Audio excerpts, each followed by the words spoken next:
So welcome to panel 2, Women in Technology. Today we will be discussing how women are leading businesses in the MENA region.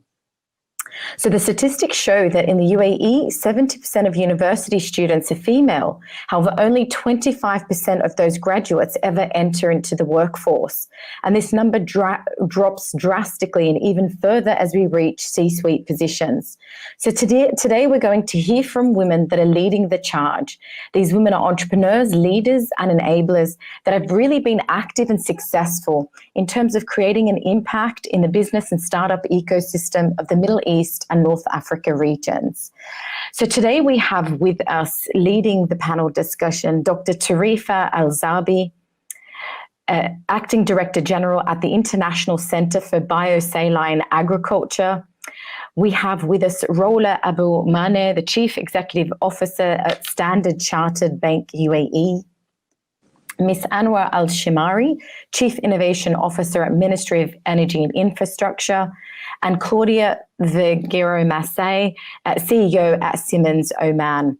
So these women are all taking charge and leading the way in their respective positions at their various organizations.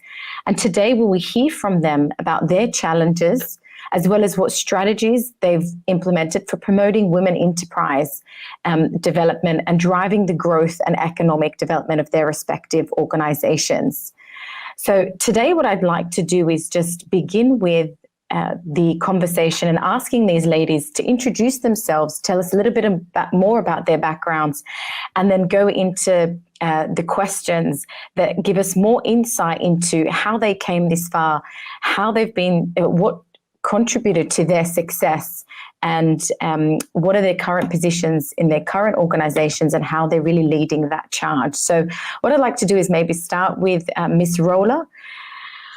Ms. Rola, can you tell us a little bit about your position at Standard Chartered, a little bit about your experience before you got into this position, and what really do you feel is your success and attributed to your success in this position today?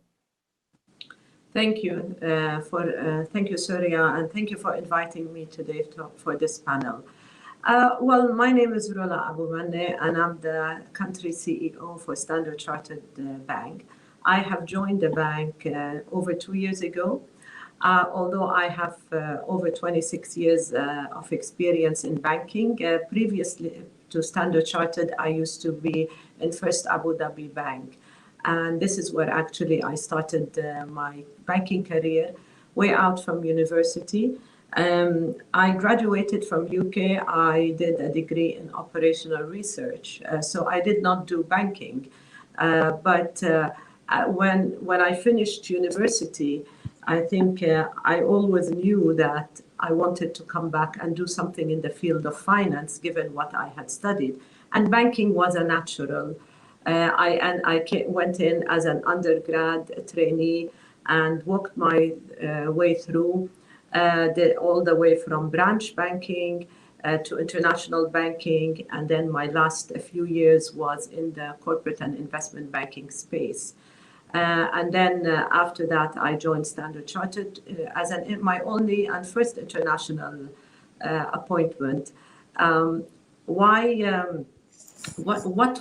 I have learned throughout was that hard work, continuously learning is something that even now I keep on doing. Even as a CEO, it is very important that I learn something new every day. And this is what I tell my team. It's very important that you come to work passionately about what you're doing, as well as learn. Because unless you are learning on the job and expanding your horizon, you will never find a job challenging.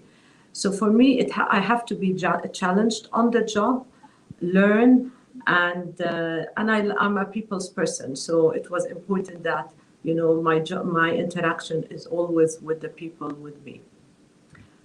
But Rola, the finance industry can be categorized as a very male-dominated industry. Would you agree? Yes. Okay, and sorry, go on. And can you tell us a little bit about the obstacles that you've perhaps faced in such a male-dominated industry? So it is true, to answer your question, it is a male-dominated industry, but that never stopped me from pursuing my dream. And I was one of the very few senior women throughout my career in FAB. And in Standard Chartered, it's different because now banking has moved on. There is much more females. What we need is more females in the C-suite. This is what we all work towards.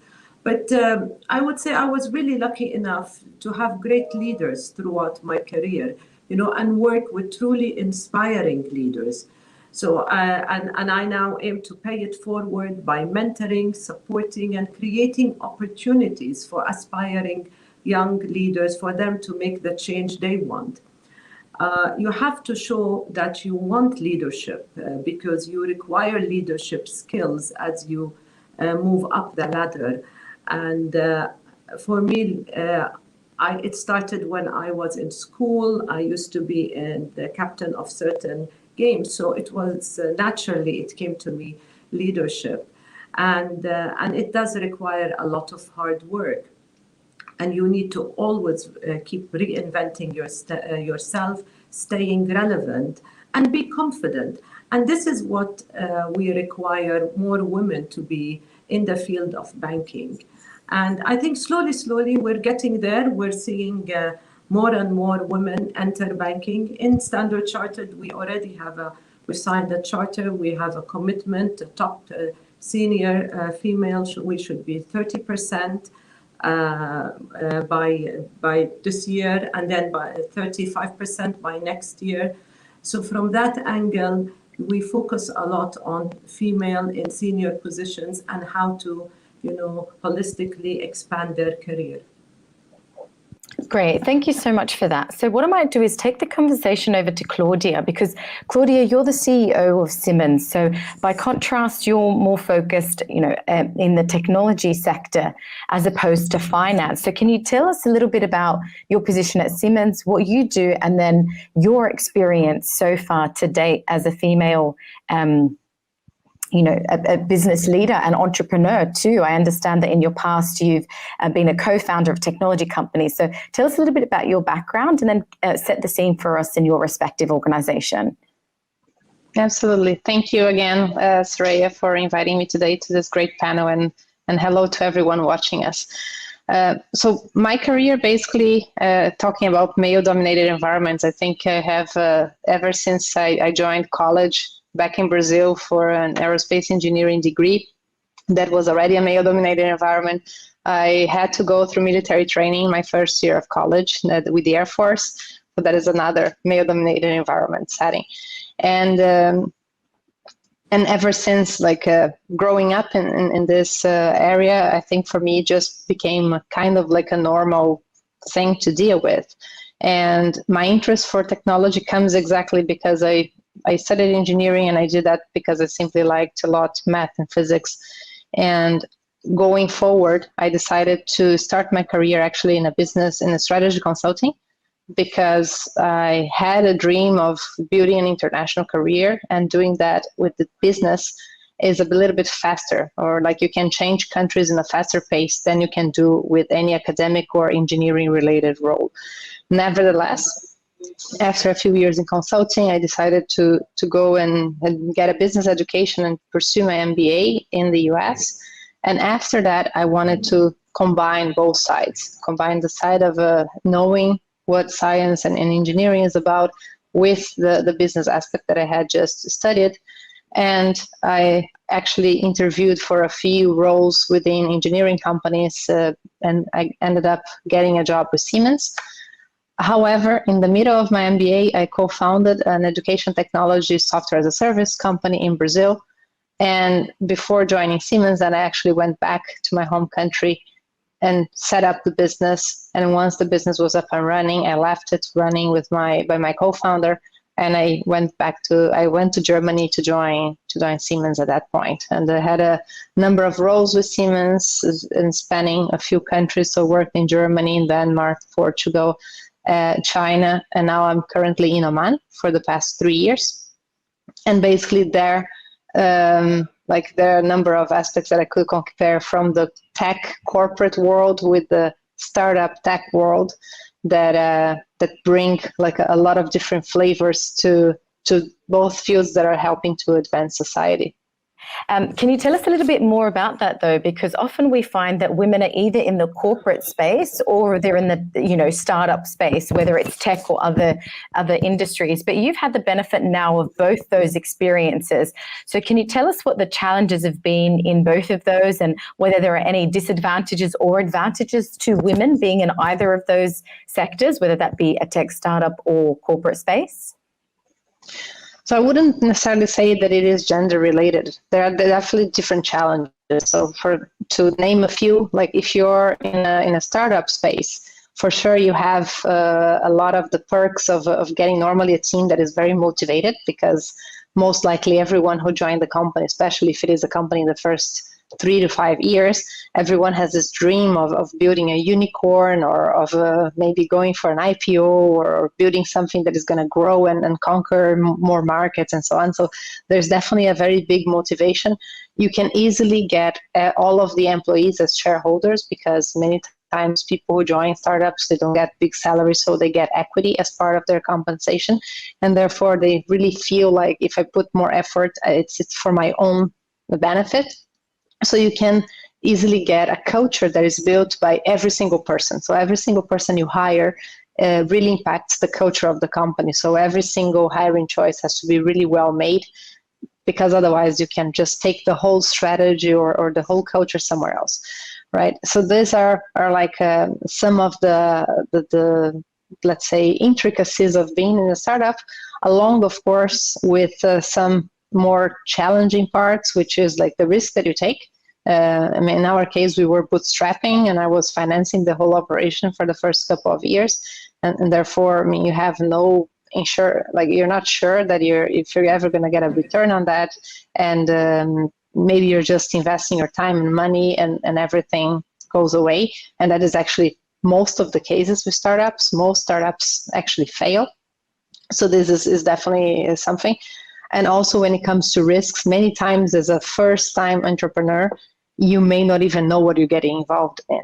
And that is actually where I want to build on what Rola mentioned about hard work, because sometimes you get into situations, let's say if you're bootstrapping, you have to convince investors, you have to convince employees, you're not even aware if you're going to be able to pay those employees 1 year down the road, but you have to sell a story that everything will be all right, at least to get them on board. And then once you get them on board, then you don't want to necessarily them to be going on a much riskier environment than they are willing to. So you really have to work hard to get you out of that. And the same thing goes when, for example, you start building some technology and maybe you're infringing a patent of someone else. So you get yourself into lots of interesting situations, and you have to work hard to get out of them successfully. On a corporate setting, it's, for sure you have the certainty of what's going to happen in the future, and most likely the company won't go bankrupt. You have a financial stability. Many cases, at least in engineering companies, normally have a very good buffer, financial buffer for investing in R&D, which is something that as a startup always have. And very importantly as well, you have that stability of a brand. So being able to go around and say I'm the CEO of Siemens is very different from the times when I was at a company called Q Magical, and I had to say, well, I'm the COO, CFO of Q Magical, and then you had to explain what Q Magical was. But then at the same time, on a corporate world, you don't have the freedom to do things or as fast as you'd like to do, or just testing things right and left, and you cannot have this experimenting environment as well as you can have in a startup, in which you can just like change things overnight and create maybe a new service or a new product. But Claudia, can I ask you, because the challenges, I guess, that you're speaking of exist, as you say, and they're not gender specific, so they apply both to women and men equally. But is there any specific challenge that you find applies more to women than men in the technology startup space, or even in the corporate world? I would say, well, I think like in the corporate world, there's a whole discrimination sometimes in terms of age, in terms of like climbing the corporate ladder. I think this is like more country specific. So in some countries, especially in those where maternity leave policies are very generous, I would say that there is a little bit of a stigma in the workplace that most likely if you end up deciding to marry and having kids, then you may just like leave the workforce for like, I don't know, up to 10 years if you're thinking about a country like Germany where a woman can take up to 3 years of maternity leave and maybe they have 3 children and then they're gone for 10 years overall. So there is definitely a stigma that prevents sometimes people from trusting women in early age, let's say in their 30s or so, with higher responsibility because they may be afraid. If she decides to have kids and leave, then they have to like hold a position for her for the time whenever she decides to come back. And many times this is a little bit trickier if you give them a little bit more responsibility. So I would say this is definitely one big roadblock that exists.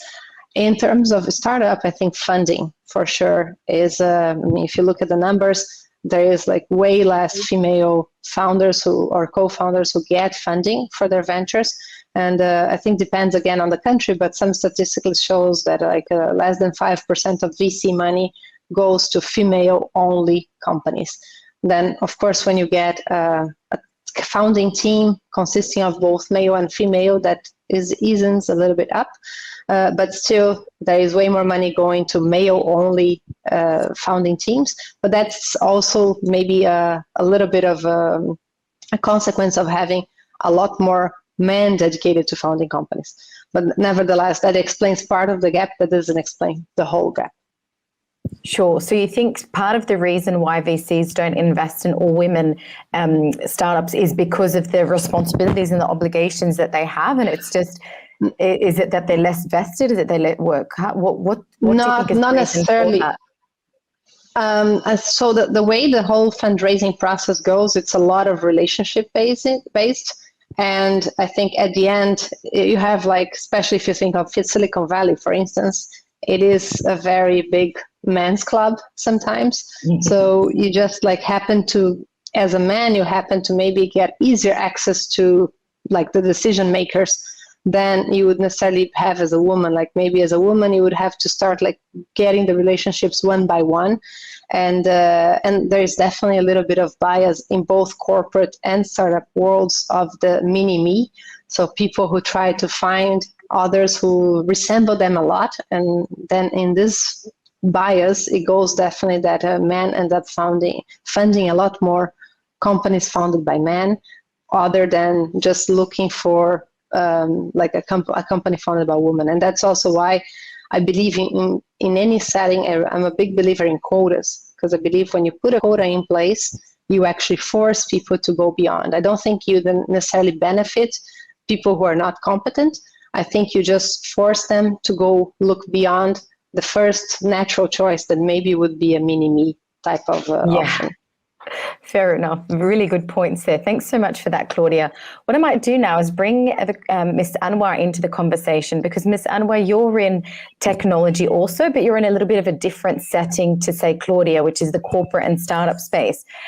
So what I'd like to hear from you is tell us a little bit about Ministry of Energy and Infrastructure, your role there, and then some of the challenges that you've faced or you believe women face in the technology field. Thank you, Soraya. I'm the Chief Innovation Officer, Land Transport Director, the team leader of Artificial Intelligence, and the team leader of the Scientific Research Committee. We in the Ministry of Energy and Infrastructure focus on developing the infrastructure and energy for the through the federal government in coordination and collaboration with the local governments as well in United Arab Emirates. My experience have reached 20 years in multidisciplinary fields: urban planning, engineering, project management, AI, and innovation. I also got 2 degrees of basically master in urban planning and transportation planning, as well as the certificate, diploma certificate from Oxford on executive leadership and another one from Cambridge on innovation. When we talk about innovation in the government sector, it's important always to define the spectrum of innovation and what we are talking about. Is it an improvement level? Then it's an improvement. If it exceeds 10 to 20%, then it's an innovation. It's not always related to something new or something physical. It can be change in, even in the customer journey map, that we can consider it an innovation. Thank you so much, Dr. Anwar, Ms. Anwar, for that introduction. So can you tell us a little bit more now, maybe specifically about what challenges you feel like women face in the technology field, and whether you've specifically faced any of these, whether that be in this role or any of the other roles, such as being on board members, or, any role that you've held in the past years? First of all, I'd like to highlight the government role in supporting women in C positions as well. His Highness Sheikh Mohammed bin Rashid stated clearly that every board must have at least one member, a female member on the board of federal entities. It's also important to highlight the role of women once it's getting more difficult when it comes to taking care of a family, as well as taking the ladder of success in her career. I could say that personally, I lost an opportunity of promotion every time I had a child. Unfortunately, this happened to me personally, but it didn't take me back to consider this was a challenge personally for me, but it makes me work harder to make sure that I deserve what I have reached.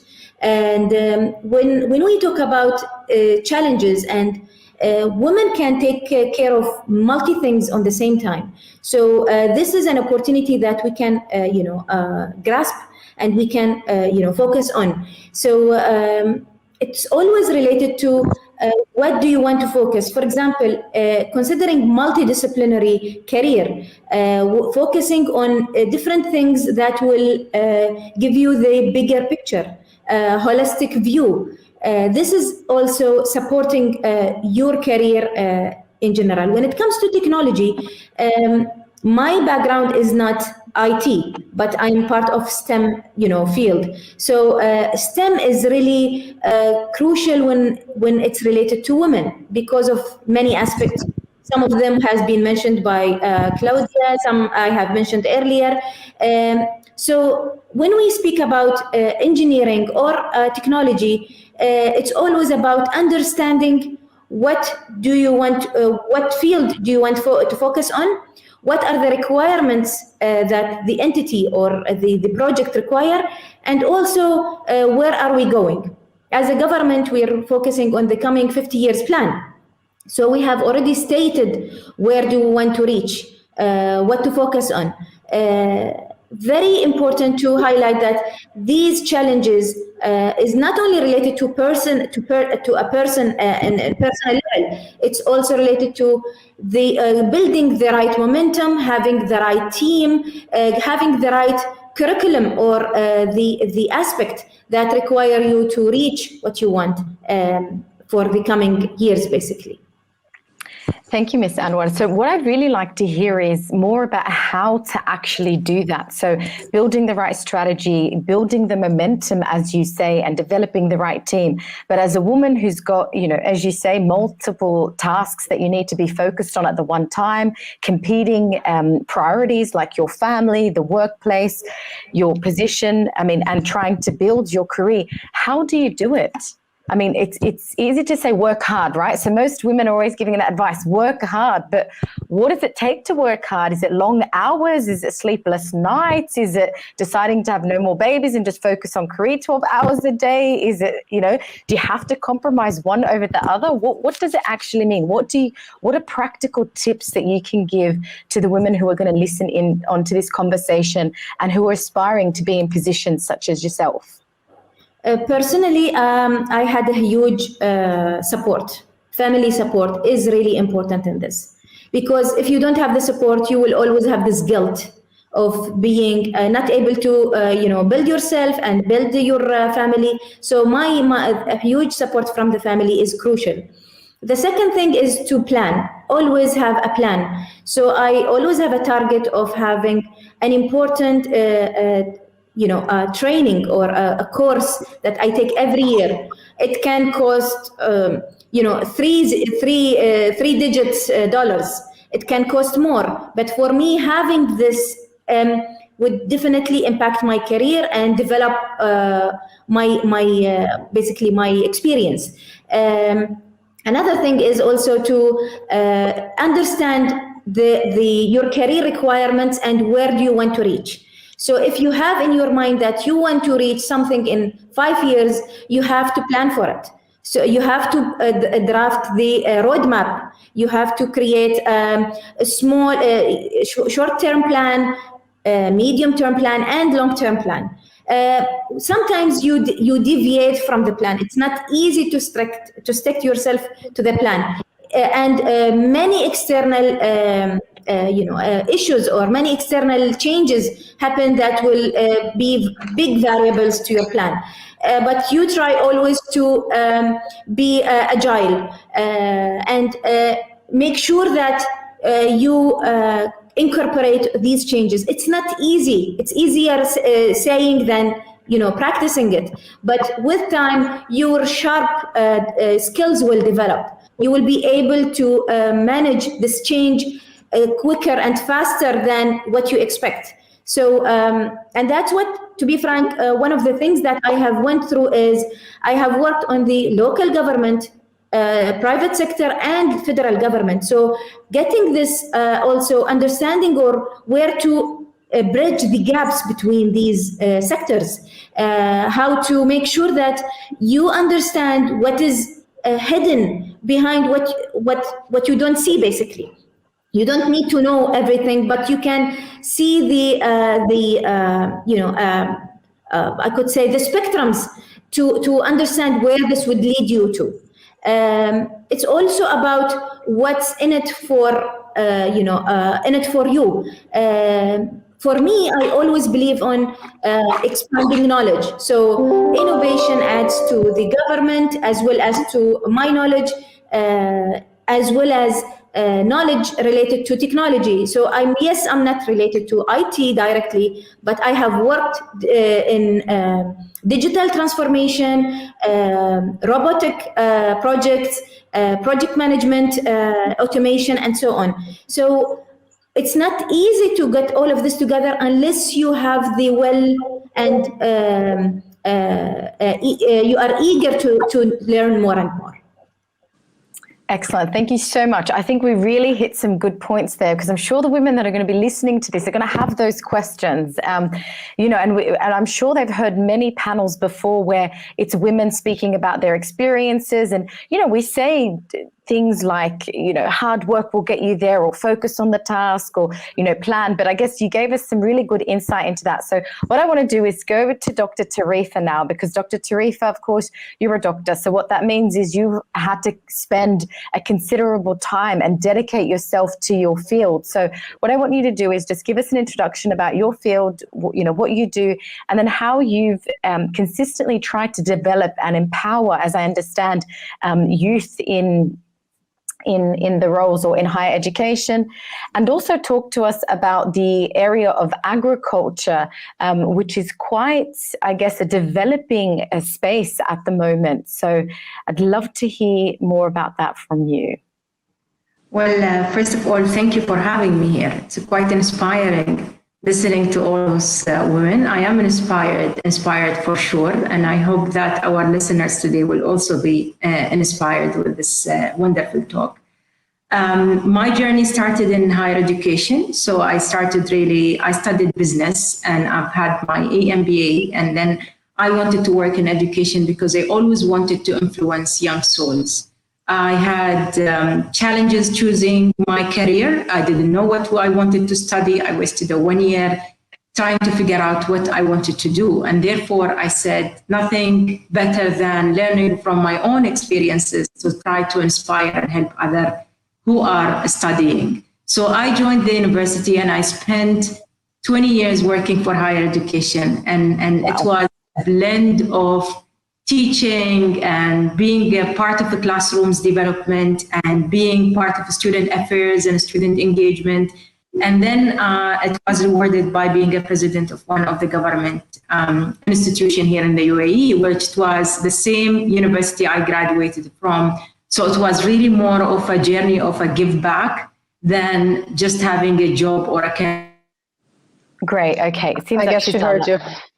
Yeah, excellent. No worries. So what I might do then is just give us some time to come back. But Rola, I might go back to yourself. And can you tell us a little bit about, I mean, we heard Ms Anwar and Claudia and talk about what efforts they really had to put in to manage all of the competing demands that they have and to get to where they are today. And no doubt, to become the CEO of Standard Chartered, you've done the same. Can you give us some very specific examples, even how you might handle a day in the life of being the busy CEO of Standard Chartered? Thank you. So I've been over 2 years into the role. Now, obviously, as a CEO, your day spans from different things. You'll have different problems landing at your desk. But if I want to sum it up, what are the qualities of a CEO? It's you need to be very visible and you need to be calm because you can't jump and panic every time there is an issue. You need to listen. Listening is part of the strong leadership skills because you will have many people, they would want to be heard, and you may not agree with their views, but it is very important that you are there to listen to them. I'd also like to have an open door policy in the sense I like to be close to the team, at least to my top team, I am close to them. And it is very important to accept challenge because you may have some of your team members, they may want to put certain ideas which you may not agree with, but I always say constructive criticism is also important. There is nothing wrong with somebody saying, well, I don't agree with you. Even this person is not maybe a CEO, but part of the team or within an organization. Because one thing that's important in our field, especially in banking, it's innovation. And unless you have a team that has the freedom to come and speak openly about how to improve things, and that's how you will allow innovation. And this is where we see the gender equality and female empowerment, because when you have a team of gender mix, that's where you come up where you have more ideas. So in the bank, we talk more about inclusion. We like to include people, different calibers, different levels, different nationalities, male, female, because that is what brings innovation and brings new ideas. At the end of the day, in banking, it's very important that you're there for your customers and you need to be seen more creative given the era of digitization that we are in now. So my day starts early and it's... What time does it start? Is it 5 o'clock? Well, when you're on the treadmill? At 5 a.m. I do my gym at 6. And that's important because that's where, you start your day fresh. And then I would start office at 9. It goes on. Now with working virtually, you have much longer hours, but it's between, our internal governance meetings, certain client meetings, because it's very important that you're there for your clients, meeting one-to-one with certain people within the team. We have a lot of town halls. We have certain roundtables that I do with either the top talent or female leadership or the youth, millennials. I mean, I love to work on focus as well on the future, and that's part of the role of a CEO. It's not immediate just now. You have to really think of what we will be as a bank in 5 years' time, and because you have to start from now. So it's and this is what I said. It's good to be in a challenging job because you get different aspects when you're meeting with different people and even different types of clients. You need to be able to switch, and with that person talk about his domain or her domain and then move to something else. And it's very similar, Surya, to a woman, because if we look at women and just as Anwar said, we are mothers, we're sisters,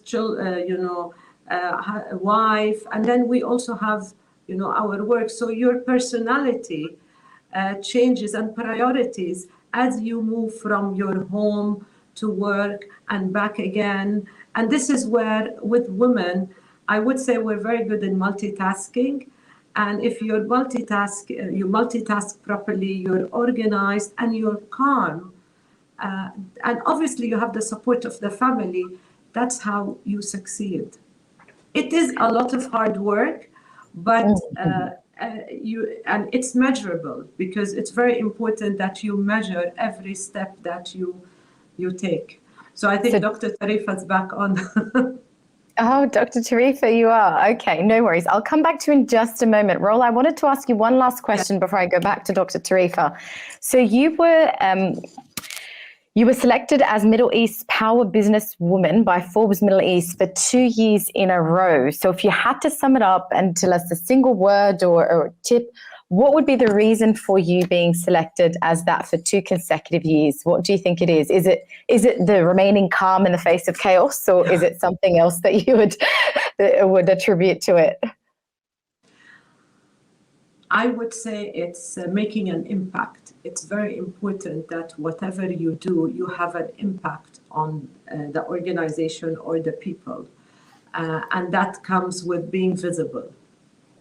All right, then Claudia, I might ask you just a few questions, if you don't mind, while Dr. Tarifa tries to come back on to the conversation. So what I think let's explore a little bit further the transition between going from the startup into Siemens. So wearing the hat of, as CEO of Siemens, as you said, is so different from, the pitching and perhaps the conversations you had as a startup. So how did you even convince Siemens to give you the title of CEO and to really demonstrate to them, well, I may have taken a break, I may be as a startup, but now I'm fit and able to take on the challenge of being CEO at Siemens. Can you tell us a little bit about the transition, the challenges, and how you handled it? So basically, like from the startup until I got here, I also spent 5 years with Siemens in other roles. So basically, when I joined Siemens, I was joining in a program called the CEO program, and that was the Chief Executive Opportunity. So which were 3 different rotations to work around the world, working in a project for a CEO, and that helps to give visibility. And that's exactly how I managed to get to know the CEO of the Middle East. It was in like some networking programs that we had as part of the CEO opportunity. And in one of these networking events, I managed to meet with the CEO of the Middle East, and I demonstrated to him how I was fascinated by the growth that the region has. And I think he just had the idea of well, maybe this could be a great potential candidate for the first female CEO for Siemens in the region, right? So after the CEO program, I had a sales job in Europe. And then after that, the position opened up here and I was brought in. And I think the challenges arriving here, it was mostly the different type of market. So it's not a software business anymore. It is a hardware business. The region itself is very relationship driven. So it's adapting to the culture. And of course, the speed in Oman is a very slow paced country. So it's also like learning how to deal with people, building relationships over the long term. And as Rola mentioned as well, like being visible. And sometimes it means like being in many social events, especially here in the region. I was going to say, thank you so much for picking up on that point. So it seems like there's a common sentiment that really, or an opinion that really stands out from Claudia and Rola's conversation. It's about visibility. So really, I think putting your best self forward at every opportunity, as you said, Claudia, perhaps networking at times, Rola in the CEO position, just being there to, be ahead of everybody, listen to their concerns, address what they are, bring people into the conversation. So that's, some key points there. Thank you so much for that, Claudia. Dr. Tarifa, glad to have you back again. I hope that it's going to be a smoother conversation for you now. Let's try to take it forward one more time, and I hope, touch wood, that we don't fall off the grid again. So can we go back to where we left off with your conversation? And that was being at the university where you had started your, studies, and then really making an impact in that role. And then tell us how you moved to then the International Center for Agriculture, Bio-Saline Agriculture. And tell us a little bit about the challenges, the opportunities, and in that role. Sure. Well, I'm glad to be back. And after I finished my experience with the university, I joined the International Center for Bio-Saline Agriculture now for almost a year and a few months. And the center, it really aims to find innovative solution for agriculture in marginal environments. So we really work in 35 different countries, and we try to empower science on how can we really ensure that there is a sustainability when it comes to food security. And the amazing part of it is, again, I'm back to the fact of the youth empowerment and ensuring that women are being represented in the field of science as a scientist in this center, and also working with women farmers who are not necessarily at the C-suite position, yet they are a very vulnerable group of women where it is our responsibility as women in leadership to empower other women who are not in leadership, or try to position them in a way where it really contributes better to their future, to their life, and to their well-being as a whole. So we consider working with sustainable development goals. Gender equality is part of it, and it's really very important that we focus on that. And again, whether using technology when it comes to agriculture, through capacity development, through education, and through really having experiments that will be adding value to the, I would say, the humanity in terms of food security globally. That's exactly where I get my adrenaline, and that's what it keeps me really awake at night, trying to think with my wonderful team, trying to find solutions where we can have Earth as a better place. Absolutely. Thank you so much for that, Dr. Tarifa. It sounds really exciting because food security is definitely becoming such a high priority, not just in the UAE, but globally, particularly with, COVID and that's hit as a pandemic, but also going into the future, knowing that there's going to be less resources in the world. So can you tell us a little bit more about the food security space and how do you continue to innovate? How do you, come up with these great ideas and continue to build momentum in that space, particularly as a woman? And I'm sure you've got other challenges and priorities, competing priorities as all the women on this call. So how do you do it? Well, one of the main challenges I can speak about at the beginning is traveling. Working globally for women, and especially women with families, is really quite challenging, because that's where you really need to ensure your availability and commitment to international projects that impact the life of others. So this is really on the personal level. And this is, again, as Anwar mentioned earlier, with this family support, sometimes it is impossible to achieve those goals without having somebody beside you trying to ensure that you are being taken care of as a priority. Another thing is working with women in the rural area, which are very much of a priority for us. Again, we continue to innovate, trying to find and ensure that the knowledge transfer happen to women in rural area. Agriculture, like 40% of the agriculture being contributed by women. And it's very important that women in rural area are not being deprived from the technological revolution that's taken place in the urban cities. And that's why it's very important that we ensure the knowledge is being simplified, the knowledge is being transferred, and the capacity development is being done. A very successful example I can share with you, and it's really, I've heard it from my scientist colleagues, is we worked with a group of women in Morocco, and that is through planting or focusing on growing quinoa as a super crop for them because it's very healthy and very nutritious. And the idea is not only to educate women about this crop, but also to ensure that we have a full value chain, a supply chain that support them from the farm to fork. And therefore, we worked with the women on how they can really cook quinoa and incorporate it in their local dishes. So we hired a chef who worked with us to ensure that we provide couscous made out of quinoa, which is super nutritious, and it's a new dish improved. And not only that, it's also contribute to the income of those families. So being there and seeing how excited are these women and how can we really contribute to the sustainability of their living and how can we really improve their also health and being, something really very important, something we're very proud of.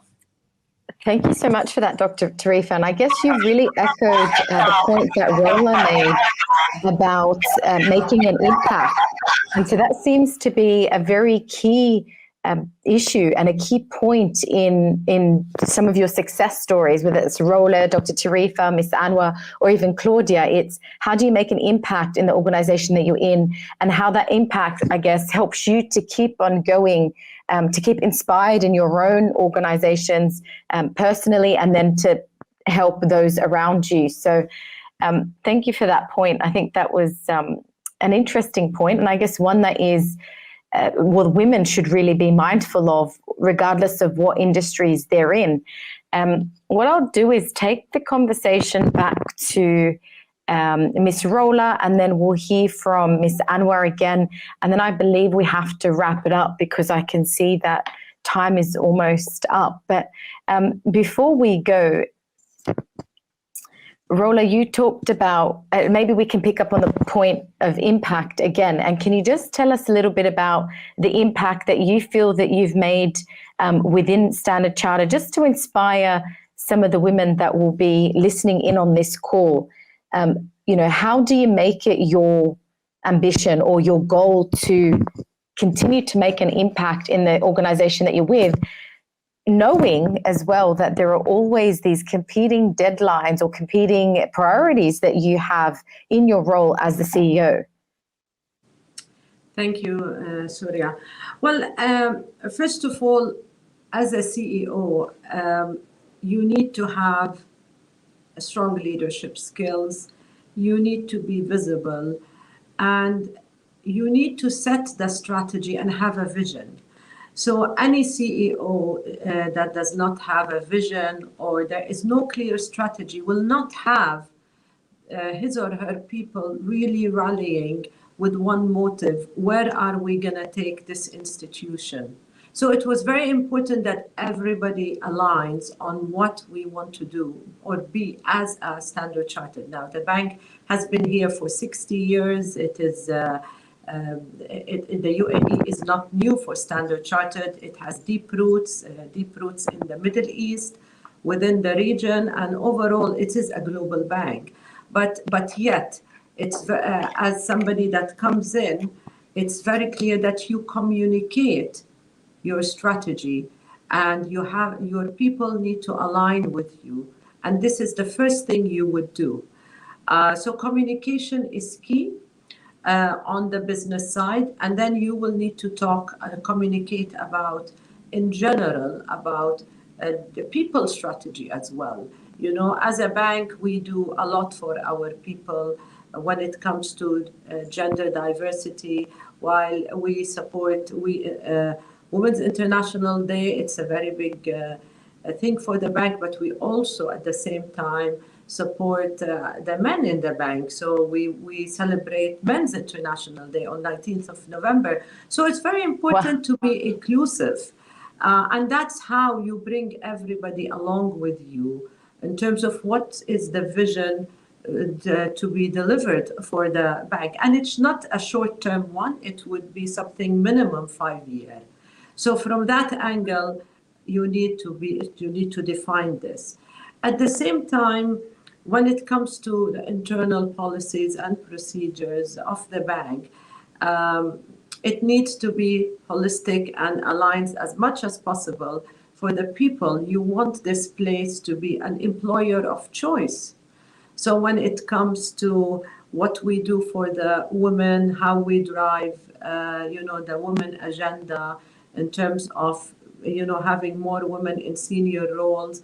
Similarly, we take care of our talent as a bank, whether male or female. So we need to do a lot of work about that. And as a CEO, you need to be seen supporting really everybody that does a good job, being with people when they're in need. I mean, to give you an example, during COVID, I had to do a lot of communication, do a lot of big calls to speak to the people, advise them what we're doing, moving people back, the staff to work from home, and making sure that the ones that are in office, especially during March and April, that you have the full hygiene, safety in a workplace in a time like COVID. That was not easy. So it is not just, yes, we have this much working in office, that's it. But these are our heroes, those that went in April and March, while some of us were working from home. So we had to also take care of them. So it's all these small things that would touch everybody, but to make sure that you're for everybody, not only for women, but for everybody in the bank. So from that angle, you need to, I would sum it up, it's very much to communicate clearly with all your people. Thank you so much for that, Rola. And I 100% agree with you. Well, the forum is Women in Tech, but really what stands out from what you're saying is it needs to be inclusivity. It needs to be everybody and how everybody feels like they're on board, because it's only when you have that collective spirit of every individual in the team member that you can actually achieve the goals that you set out to achieve in your organization. So thank you so much for that. Ms Anwar, I might come back to you and then hear the last words from Dr. Tarifa before we close. But again, you lead teams, you lead the AI department, as I understand it, within the Ministry of Energy and Infrastructure. And so what are your last words to women who are in business, women who are in technology, and women who are trying to make an impact? What would your last words be to them? I will definitely encourage them to learn more, to create their group of trust as well. It's important to understand how far they can go. They cannot go as I think there is an echo. Soraya, if you can make it silent from your side. Okay, sorry, apologies. So basically, it's how can they build the trust within their team? How can they achieve more with smarter, not harder?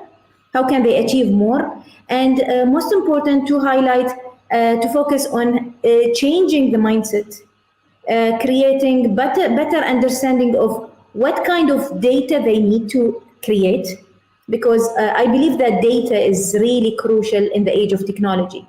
So what kind of data strategy they need to create, and above all, read more and focus more on contracts, because contractual issues always raise because of not reading the things behind it. So focusing on technology means technology is rapidly changing, and so the contracts should be. So it's important to focus on shifting mindsets, creating data strategy, and definitely focusing on reading more and changing contracts as much as possible. Excellent. Thank you so much for that, Ms Anwar. Dr. Tarifa, last comments from you about women in their respective organizations, how to lead the way, take charge. What are your last words and inspiring words for them?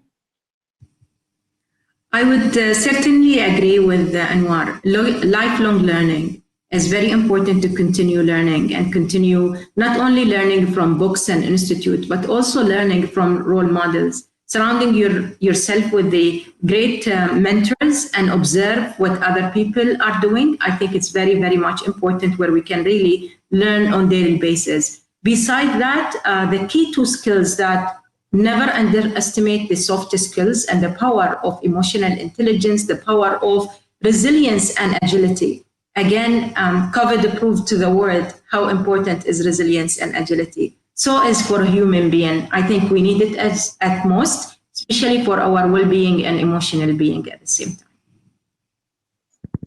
Excellent. Thank you so much for those lasting comments. And you're 100% right. Really, it is about long life learning, because that's, I think, the purpose of life. It's to grow, isn't it? It's to constantly change, adapt, be agile, innovate, and adapt to the new challenges. And certainly we faced a lot of those in 2020.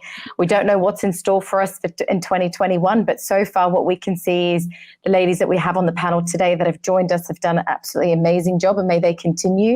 So God give you the strength to really weather those challenges in 2021 and continue to be an inspiration for all women from around the globe, not just the UAE. So thank you for attending this session, for being patient with us while we have had some technical issues. But hopefully that doesn't take away from any of the really inspirational messages you've passed today to the audience. So thank you once again. We've now reached a close, and unless anybody has anything further to say, this concludes our session.